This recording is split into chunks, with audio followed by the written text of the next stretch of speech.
জয় রাধে রাধে বন্ধুরা। সকলে নিশ্চয়ই সুস্থ আছো, ভালো আছো, ভগবানের কৃপায় আমরাও ভালো আছি। আর ভালো থাকার জন্য আবারও চলে এলাম নতুন একটি টিপস নিয়ে, নতুন একটি ভিডিওর মাধ্যমে। আজকের বিষয়বস্তু হলো, আমরা আষাঢ় মাসের সংক্রান্তির দিন থেকে শ্রাবণ মাসের সংক্রান্তির দিন পর্যন্ত মা মনসা দেবীর পূজা করে কৃপা লাভ পাবো। অর্থাৎ আমাদের বিভিন্ন রকম সমস্যা থাকে, বিভিন্ন রকম আমরা ভয় ভ্রান্তিতে থাকি অনেক সময়, এবং আমাদের বিশেষ বিশেষ সময়ে মনে হয়ে থাকে যে আমাদের বাস্তু ভিটেতে কেউ হয়তো কিছু করে রেখেছে, বা আমরা বিভিন্ন রকম ক্ষতির দিকে চলে যাচ্ছি, বিভিন্ন রকম ক্ষতি হচ্ছে। তাই আমাদের যদি মনে হয় যে আমাদের কেউ এমন করেছে বা করছে, তাহলে অবশ্যই আপনাদের বাস্তু ভিটেতে মা মনসা দেবীর পূজা করুন। এবং এই একটি মাস যদি আপনারা সঠিকভাবে এই দেবীর পূজা করতে পারেন এবং সন্তুষ্ট করতে পারেন, তাহলে দেবী আপনাদের উপরে কৃপা বর্ষণ করবে। তাই অবশ্যই এই শ্রাবণ মাসে এই মা মনসা দেবীর খুব সুন্দরভাবে পূজা করুন। তাতে আপনারা বিভিন্ন রকম সমস্যার থেকে বেরিয়ে আসতে পারবেন, বিভিন্ন রকম সর্বনাশের হাত থেকে রক্ষা পেতে পারবেন। তাই এই মাসে আমরা কিভাবে এই দেবীর পূজা করব, এবং এই মাসে আমরা কি কাজ করব না, এবং কখনোই এই মাসে কোন কাজটি করা উচিত নয়, সমস্তটাই থাকবে ভিডিওর মাধ্যমে। এবং জানতে পারবেন যে মা মনসা দেবীকে যদি আমরা পূজা করতে পারি, আমরা কতটা উন্নতির মুখ দেখতে পারি। এবং যে বাড়িতে এই মা মনসা দেবীর, অর্থাৎ যে বাস্তু দেবী বলতে হয়, এই দেবীর আশীর্বাদ থাকে, সেই বাস্তুতে কোনো রকম দোষ থাকতে পারে না। তাই অবশ্যই আপনাদের বাস্তুতে মা মনসা দেবীর, অর্থাৎ আমরা অনেকেই মূর্তি পূজা করি না, কিন্তু দেখবেন সবার বাড়িতে ফণী মনসা গাছ আছে, যেই গাছটিকে আমরা দেবী রূপে পূজা করে থাকি। তাই এই গাছ অবশ্যই আপনাদের বাস্তু ভিটেতে লাগানোর চেষ্টা করবেন। অনেকে মনে করতে পারেন যে বাড়িতে জমি থাকে না, অনেকে ফাঁকা জায়গা থাকে না, সেক্ষেত্রে তারা কি করবেন? তবে এই দেবীকে তো আমরা বিশেষভাবে সরাসরি সবার সামনে রেখে পূজা করি না। এই দেবী যে আমরা গাছটিকে পূজা করি, দেবী রূপেই পূজা করি, সেই গাছটিকে আমরা যথেষ্ট একটি আড়াল জায়গাতেই রাখি। কারণ এই যে পূজা দেওয়ার মাধ্যমে আমরা জানি যে দেবীর আগমন হয়, তিনি এই আবছা জায়গা, একটু মানে যেখানে মানুষের সচরাচর যাতায়াত থাকে না, সেই জায়গাতে আসতে পছন্দ করে। তাই তেমন জায়গাতে রাখলে তিনি বেশি সন্তুষ্ট হবেন। তাই আমরা তেমন জায়গায় রাখার চেষ্টা করি। কিন্তু যাদের জমি নেই, যাদের তেমন কোনো জায়গা নেই, তারা কি করবেন? তারা একটি টবেও পুঁতে সেখানে পূজা করতে পারেন। সেক্ষেত্রে আপনারা এটি করতেই পারেন, যখন আপনাদের কোনো অবস্থায় নেই, বাড়িতে কোনো জায়গা নেই রাখার, তাহলে এরকম ভাবে পূজা করতে পারেন। এবার বলি বন্ধুরা, আমরা এই মাসে অবশ্যই আমরা এই মনসা দেবীর পূজা করব, এবং আমরা জানি কি বারে পূজা করতে হয়, বিশেষ করে সেটি তবুও বলে দিই। সোম এবং শুক্রবার, সোম শুক্রবার এই দেবীর বিশেষভাবে পূজা হয়ে থাকে, এবং আমরা জানি এই দেবীকে আমরা খুব আড়ম্বরের সাথে না পূজা দিলেও সন্তুষ্ট হন শুধুমাত্র দুধ, কলা এবং বাতাসা দিয়েই। তাই আপনারা এটা করবেন। থেকে আপনারা যদি বেশি কিছু করতে পারেন সেটাও করতে পারেন, আর যদি আপনাদের ক্ষমতা না থাকে তাহলে আপনারা এইভাবেও পূজা করতে পারেন। মাকে শুধু আপনারা স্মরণ করবেন এবং মনের থেকে পূজা করবেন, মা দেখবেন গ্রহণ করবেন। আর এই জিনিসটি আপনারা পূজা করার সময় বিশেষভাবে পরিষ্কার পরিচ্ছন্নতা অবলম্বন করবেন। আপনারা কখনোই নিজেদেরকে অপরিষ্কার অবস্থায় এই পূজাতে অংশগ্রহণ করবেন না, তাহলে দেবীর উপর থেকে আপনাদের ভীষণভাবে কৃপা সরে যাবে এবং দেবী রাগান্বিত হবে। তাই পরিষ্কার পরিচ্ছন্ন হয়ে এই পূজায় অংশগ্রহণ করবেন, অর্থাৎ শুচি যেটা বলে সেই অবস্থায় আপনারা পূজা করবেন। তাই শুচি শুদ্ধ হয়ে, যাকে বলে, আর গঙ্গার জলে চিতা দিয়ে অবশ্যই পূজাতে বসবেন। এবং এই বিশেষ পূজায় আমরা দেখেছি কলার গাছের একটি যে খোল করে নেয়, যেটা তার উপরে অনেক সময় ঠাকুরের ভোগ নিবেদন করে।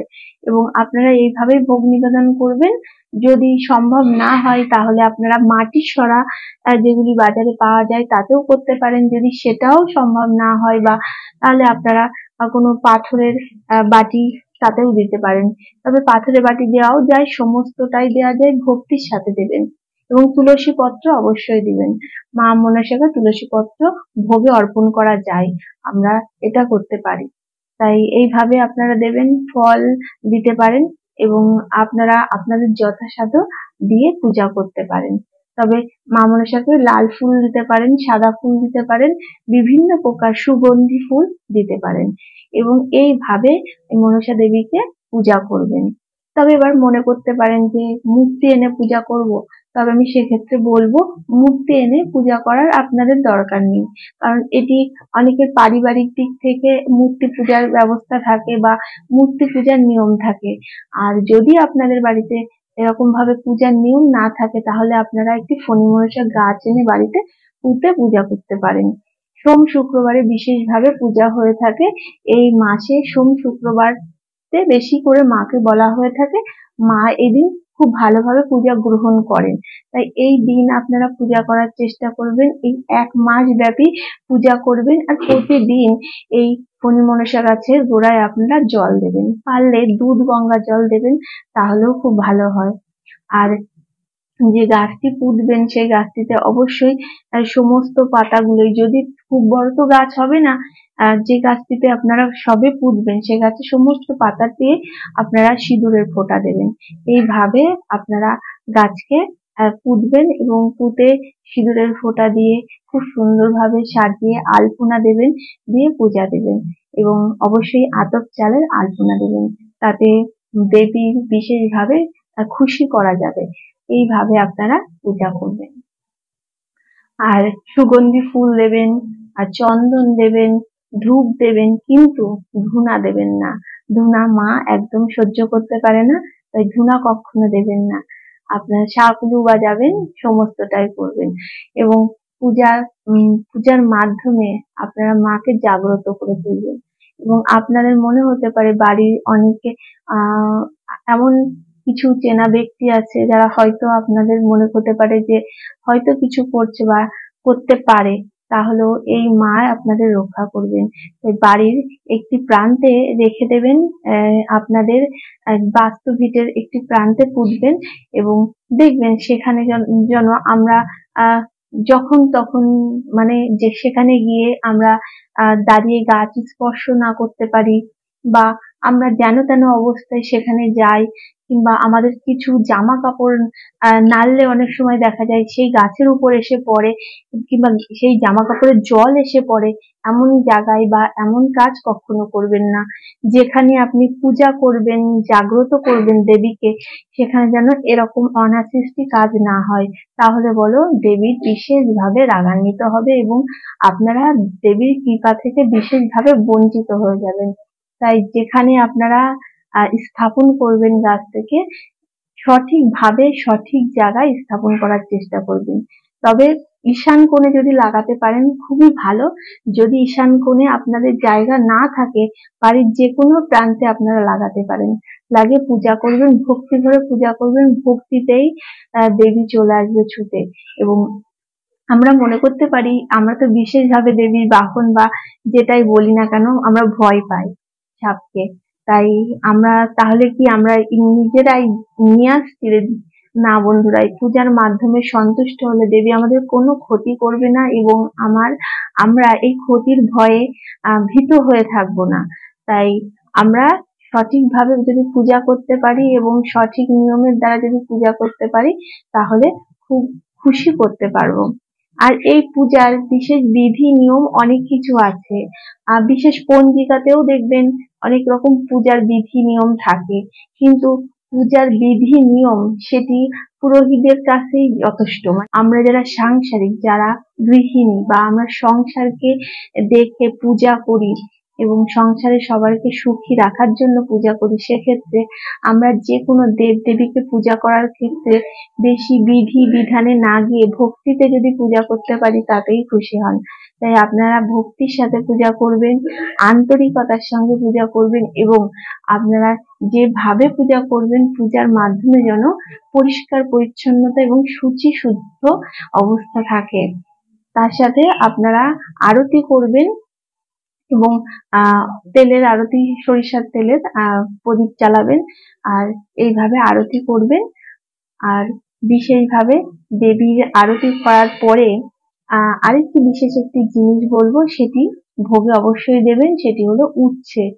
এই উচ্ছে দেবীর ভোগে যখন অর্পণ করবেন, সেই উচ্ছে আপনারা বাড়ির সমস্ত সদস্যকে প্রসাদ রূপে দেবেন এবং সেটিকে দাঁতে না কেটে, মানে দাঁতে না চিবে একটুখানি একটুখানি টুকরো গিলে খেয়ে নিতে বলবেন। তাহলে বিভিন্ন রকম বিষাক্ত, যেগুলি শরীরের মধ্যে আমাদের অনেক সময় প্রবেশ করে বা বিষাক্ত অনেক সময় থাকে, দেখবেন নানান রকম রোগ থাকে, সহজে আমাদের কমতে থাকে না, সেগুলিও কাটতে শুরু করে দেবীর এই প্রসাদের দ্বারা। তাই আপনারা এই ধরনের কাজ অবশ্যই করবেন। পূজাতে অবশ্যই একটু উচ্ছে আপনারা ভোগে দেবেন দেবী। এই ভোগ আপনারা গ্রহণ করবেন এবং অবশ্যই বাড়ির সদস্য সবাইকে দেবেন। তবে এগুলি সহজে বাচ্চারা গিলতে পারে না, তবে তাদের মানে গিলে খাওয়া যায় না, তখন অন্য ভোগ যেগুলি কলা থাকে, কলার মধ্যে দিয়ে একটু সেটি ঢুকিয়ে নিয়ে গালের মধ্যে দিয়ে দেবেন, প্রসাদটি গিলে খেতে বলবেন, তাহলে তারা সঠিকভাবে খেয়ে নিতে পারবে। তাই এইভাবে করবেন, দেখবেন আপনাদের বিভিন্ন রকম রোগ ব্যাধি থেকে মুক্ত হবেন এবং আপনারা বিভিন্ন রকম সমস্যা থেকে বেরিয়ে আসতে পারবেন। তাই অনেকের অনেক রকম বিষাক্ত কিছু পোকামাকড় কামড়ে থাকে, তার বিষ বিষাক্ত শরীরে প্রবেশ করে এবং শরীরে থেকে যায়, সেগুলি থাকে এবং তার থেকে যাতে আমাদের গুরুতর কিছু না হয়, এই ধরনের ভগবানের প্রসাদ বা দেবীর প্রসাদ গ্রহণ করলে আমাদের শরীরের মধ্যে সেই বিষ বিষাক্তগুলি কাটতে শুরু করে। হয়তো সেগুলি আমরা চোখে দেখতে পাচ্ছি না, কিন্তু এখানে তো ভক্তিই কাজ করে, তাই ভক্তিতে মুক্তি। সবকিছু দেখিয়ে দেখানো যায় না, সবকিছু করে বোঝানো যায় না, কিছুটা ভগবানের উপরে ছাড়তে হয় এবং কিছুটা আমাদের ভক্তি দ্বারা ভগবান দেব দেবীকে খুশি করতে হয়। তাই আপনারা যখন এটি করতে পারবেন তখন নিজে থেকে বুঝতে পারবেন যে ভগবানের কতটা আপনারা খুশি করতে পারছেন এবং ভক্তি করতে পারছেন। তাই বন্ধুরা, অবশ্যই এই মাসে আপনারা একটি বাড়িতে এই ফণী মনসা গাছ পুঁতবেন এবং এই একটি মাস পূজা করবেন। তবে অনেকেই আমিষাশী, সেক্ষেত্রে বলবো যে যেদিন আপনারা পূজা করবেন সেদিন অবশ্যই নিরামিষ আহার গ্রহণ করবেন, কখনো আমিষ আহার সেদিনকে গ্রহণ করবেন না। তাতে বলো আপনাদের পূজার কোনো ফলাফল আপনারা পাবেন না বা এই পূজা সুসম্পন্ন হবে না। তাই পূজার ক্ষেত্রে যেদিন পূজা করবেন সেদিন আপনারা নিরামিষ আহার গ্রহণ করবেন। আর প্রতিদিন যে আপনারা গাছের গোড়ায় জল দেবেন, সেটি আপনারা স্নান করার পরে আপনারা জলটি দেবেন এবং কখনোই ভিজে গায়ে জল দিতে যাবেন না। অনেকেই করেন কি, ভিজে গায়েই দেবীকে জল দেন, কিন্তু সেক্ষেত্রে কি হয়, ভিজে গায়ে ভিজা জামা কাপড়ে জল ছিটকে গিয়ে এবং তাতে আমাদের বিভিন্ন রকম পাপ লেগে যায়। তাই কখনো এই ভুলটি করবেন না। বন্ধুরা, এই মাসে ভুল করেও সাপকে কখনো আঘাত করবেন না। অনেক সময় আমরা দেখলে পরে ভয়ে ভীত হয়ে আঘাত করে বসি, কিন্তু এই মাসে একদম করবেন না, দেবী রুষ্ট হয়ে যাবে। আপনারা তাড়িয়ে দেওয়ার চেষ্টা করবেন, কিন্তু আপনারা কখনোই আঘাত করবেন না। আঘাত করে যদি কোনো রকম সাপের ক্ষতি হয়ে যায়, তাতে আপনাদের উপর এর অভিশাপ পড়ে যাবে। তাই এই জিনিসটি মাথায় রাখবেন এবং কোনো সময় যদি আপনারা সাপে আঘাত করে থাকেন বা অনেকে সাপ মেরে থাকে, তাহলে যদি এই মাসে পূজা করেন, পূজার মাধ্যমে আপনাদের অনেকটা পাপ খনন হয়ে যাবে। আর বন্ধুরা, আজকের ভিডিওটি এই পর্যন্তই। আবার নতুন কোনো ভিডিও আপনাদের সঙ্গে দেখা হবে। ততক্ষণের জন্য ভালো থাকবেন, সুস্থ থাকবেন এবং খুব আনন্দে থাকবেন। এখনকার মতন টাটা, রাধে রাধে।